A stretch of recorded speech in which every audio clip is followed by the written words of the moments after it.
விளையாட்டுல இருந்தது என்னமோ 6 பேர் தான். ஆனா வெளியிருந்து வீட்டுக்குள்ள வந்தவங்க அவங்க ஏதோ ஒரு கணக்கு போட்டு ஆட்டத்தை ஆடின மாதிரி இருக்கு. விளையாட்டு முடிய போது உள்ள போனவங்க கொண்டாட்டமா இருப்பாங்க நினைச்சா ஒரே கேள்வியா கேட்டு வீட்டுக்குள்ள இருக்கணும் சுத்தல்ல விட்டுருக்காங்க. விஜய் சேதுபதி மக்கள் செல்வன், இது உங்களுக்கான கேள்வி. இந்த வீக்கெண்ட் எபிசோடு நானும் பயங்கரமா எதிர்பார்த்தேன். மக்களுடைய தாட்ஸ் எல்லாம் நீங்க கருத்துல எடுத்துட்டு நீங்க என்ன நடந்ததுன்னு பாத்துட்டு பேசுவீங்கன்னு. ஆனா நீங்க உள்ள எக்ஸ் கண்டஸ்டன்ஸ் கேட்ட கேள்வி எல்லாம் தப்பு. உங்களுக்கு கேக்குறது என்ன உரிமை இருக்கு? நீ எபிசோடு பாத்தியா அப்படின்லாம் நீங்க கேட்டீங்களே. நான் கேக்குறேன், நீங்க ஃபர்ஸ்ட் எபிசோடு பாத்தீங்களா?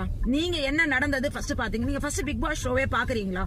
இல்ல, நீங்க நீங்க வாங்குற அந்த 50 கோடிக்காக மட்டும் வீக்கெண்ட்ல அவன் மைக்ல என்ன சொல்றானோ அதை மட்டும் கேட்டு நீங்க பேசுறீங்க. அது பச்சையா தெரியுது. சரியா? நீங்க ஒழுங்கான கேள்விகள் கேட்கணும். மக்கள் அவங்க உள்ள அவங்க எக்ஸ் கண்டஸ்டன்ஸ் எல்லாம் மக்களுடைய பிரதிபலிப்பா வந்தாங்க. மக்கள் என்ன நினைக்கிறாங்கன்றத சொல்றதுக்காக தான் வந்தாங்க. வியானால அதை தான் சொன்னாங்க. விக்ரம் வக்கர விக்ரம் அப்படின்றத அவங்க எப்படி அது உண்மைன்றதை தெரிஞ்சு ரியலைஸ் பண்ணி நாங்கெல்லாம் சொன்னதை தான் அவங்க சொன்னாங்க. அதே மாதிரி சாண்ட்ரா பண்ணதெல்லாம் நீங்க அட்ரஸே பண்ண மாட்டீங்க. நீங்க சாண்ட்ரா நடிச்ச நடிப்பெல்லாம் உங்களுக்கு தெரியவே தெரியாதா சார்? மக்கள் ஒரு காமனான ஒரு சாதாரண இன்னைக்கெல்லாம் சின்ன சின்ன பச்சை குழந்தை எல்லாம் இந்த சாண்ட்ரா பண்ண அந்த ஆக்டிங் எல்லாம் பண்ணி காமிக்குது. அந்த பிள்ளைங்களுக்கு, அந்த பச்சை பிள்ளைங்களுக்கு தெரியறது கூட உங்களுக்கு தெரியல அது நடிப்புன்னு. அதெல்லாம் உங்களுக்கு அட்ரஸ் பண்ண தெரியல. அந்த கார் டாஸ்க பத்தி தான் நான் பேசுறேன் அப்படின்னு பிரவீன் சொல்லும் போது கூட நீங்க அந்த கார் டாஸ்க அப்படியே தாண்டி வந்துடுறீங்க. தாண்டி அதை பத்தி நீங்க பேசுறதுக்கு விரும்பல.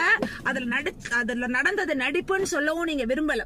நீங்க யார ப்ரொடெக்ட் பண்றீங்க? எதுக்கு ப்ரொடெக்ட் பண்றீங்க? ஏன் இந்த வீக்கெண்ட் எபிசோட ஒரு உங்களுடைய தப்ப மறைக்கிற ஒரு எபிசோடா தான் நான் இதை பாக்குறேன். நீங்க பண்ணாத வேலைய, நீங்க கேட்காத கேள்வியை கேட்கறவங்கள அடக்கிற எபிசோடா தான் நான் இதை பார்த்தேன்.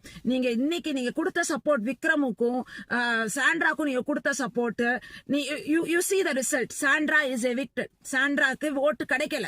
நீங்க கொடுத்த சாண்ட்ராக்கு சப்போர்ட் தப்புன்னு உங்களுக்கு ரியலைஸ் ஆகலையா? இப்போ விக்ரமும் கண்டிப்பா ஒண்ணுமே இல்லாம போவாரு. அதுவும் நீங்க தப்பான சப்போர்ட் கொடுக்கறீங்க. உள்ள இருக்கிறவங்களுக்கு ஒரு தப்பான ஐடியா கொடுக்கறீங்கன்னு உங்களுக்கு தெரியவே இல்லையா? நீங்க பண்றது தப்பு. மக்கள் செல்வன்ற பேரை கெடுத்துக்காதீங்க. எனக்கெல்லாம் உங்களை ரொம்ப பிடிக்கும். என் தலைன்னு சொல்லிதான் நான் உங்களை பேசிட்டு இருந்தேன். ஆனா நீங்க இன்னைக்கு பண்ணது எனக்கு சுத்தமா பிடிக்கல. நீங்க பண்ணது தப்புன்னா தப்பு தான்.